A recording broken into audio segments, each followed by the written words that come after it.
you gave the example, one of your arguments against the biological definition of woman was that we didn't know about chromosomes many years ago. Well, first of all, I don't think biological sex is defined in terms of chromosomes, but let's just use the example of water. Maybe we could agree that water is H2O.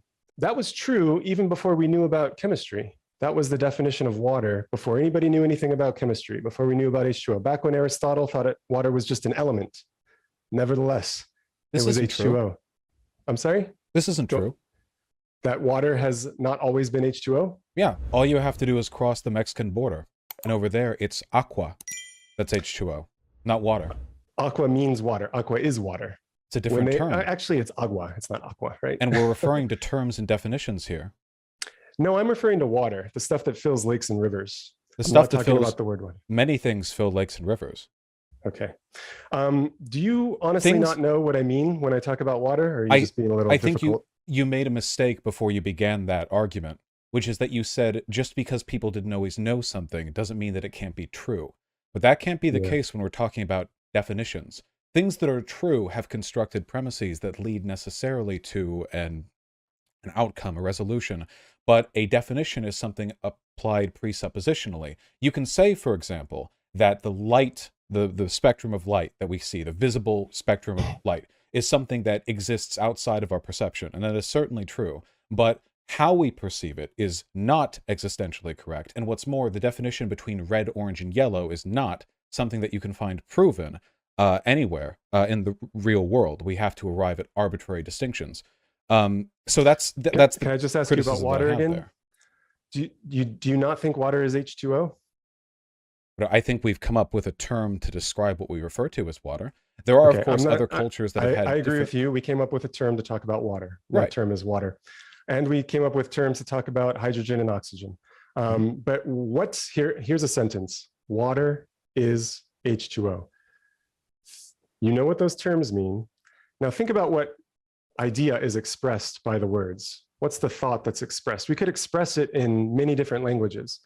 Now think about the thought that's expressed by that sentence. That's true, isn't it? The thought that is expressed by the sentences. Water is H2O. What do you think? And it was long before we got here, long before humans got here. Water has always been H2O. Well, ice, of course, is also H2O, but water is what we define it as within a given, state. Ice is also water. It's not liquid water. Yeah, but colloquially, people refer to ice as ice and water as water. Yes. And whether or not they're going to use either of those definitions is going to come down to context. And what about heavy water, 2H2O, or deuterium oxide, which is referred to as water and is in fact a type of water, an isotope, but is not, in fact, H2O. There's an extra hydrogen atom holding on there, making the substance denser. So if this is taking me back to chemistry class, but did you say deuterium? Is that right? Is that heavy water? Yes. If that's just an isotope, is it an isotope of oxygen that makes that? If that's an isotope, it's still oxygen and it's still H2O, and that is still H2O. That's still water. That's a different chemical compound than water. Certainly, if people wanted to refer to it as a different type of thing, not water, but let's say they chose the term waterium. I don't know. Scientists come up with wacky names. If they wanted to come up with a term like that to describe it, they would have a significant taxonomical distinction to refer to, a different molecular composition, but we refer to it as water. You might say it's trans water. A bit of a difference, but fundamentally very similar. Okay. So you're resisting me on the claim that water is H2O. Let me try a different one. I'm resisting you on definitional prescriptivism. I think that we have... I'm not prescribing any definitions. I'm just saying water is H2O, true or false. And it sounds like you're reluctant to say true. No, I agree. I agree that water, and we refer to H2O as water, colloquially. Yeah, of course. I'm fine with that. So water is H2O. Yeah. And it was H2O long before humans came along. But water wasn't a concept back then. I know, but nevertheless, water was there. Actually, water's never been a concept. Water's always been a molecule. Well, we have a concept of water, but the concept is not itself water. But our understanding of it and the differentiations that we make when we distinguish it from things like heavy water, these are socially constructed. After all, you just said it's still fundamentally water, but we're talking about a different molecular shape. Now, that's because you've arbitrarily branched these two within a category because there's a relationship between them. But that's a social phenomenon. The universe doesn't give a shit whether you refer to heavy water as water or some other, molecule entirely. It's utterly indifferent to your perception of reality. But we still choose to prescribe. And that, I think, a lot of people, when it comes down to definitional games, they start doing this, well, these things are these things. And, we have a lot of power over that. Some animals are different species, but we distinguish what makes something a different species. The taxonomy for what refers to species differentiation, we made that up. We didn't. We invented it. We didn't discover it. Yeah, so I agree with you that species are, the distinction between species is less clear than distinctions we would find in physics and chemistry. So that's why, no surprise, I'm focusing on physics and chemistry. How do we feel about the claim that gold is atomic number 79? Would you agree with that, or are you skeptical of that too? I think that's how we refer to it as, sure. I'll take your word for it. I don't have the periodic table memorized. Yeah. Well, I'm benefiting from the fact that this is a bit of a commonly used philosophical example. So that's really why I know that. But yeah, gold, that term in English refers to a certain element that has 79 protons. It's atomic number 79.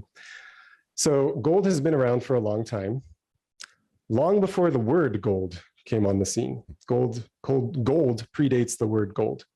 So anyway, this is just supposed to be an example of a definition that's true, and we went down a rabbit hole a little bit. What do you mean by true? If we had taken another definition, if we had created another definition to say gold, and the term gold referred to a collection of elements, so let's say gold and lead, and the term gold was something people used to refer to both, that definition would be as true as the one we use today for gold. They would have simply made the choice to include two different elements in their definition, just as you've included standard water and the isotope of heavy water in the definition of water. It's just a definitional game. As long as they distinguish between the two subcategories of gold and iron with their respective atomic weights, the singular term, like how we have terms for metals, we have terms for the gases, the inert gases. Help me out, you know more than me. Talking about the noble gases? The noble gases, yes. We invented those distinctions. We invented the terms. The terms. Yes. Because the distinctions are only meaningful when we notice them. The universe doesn't care whether or not we think there's something meaningful or significant about noble gases versus the other stuff. We just saw those differences and we're like, so we saw the differences. The differences were there. The differences are real. And then we came along and decided, you know what, we're going to name these differences. We're going to assign some names to these different elements. Agreed. That's a molecule that we drink. I just wanted to say, and we're not getting to refer symbols. to the heavy water, the isotope of H2O as trans water was like the highlight of this for me. That was a lot of fun.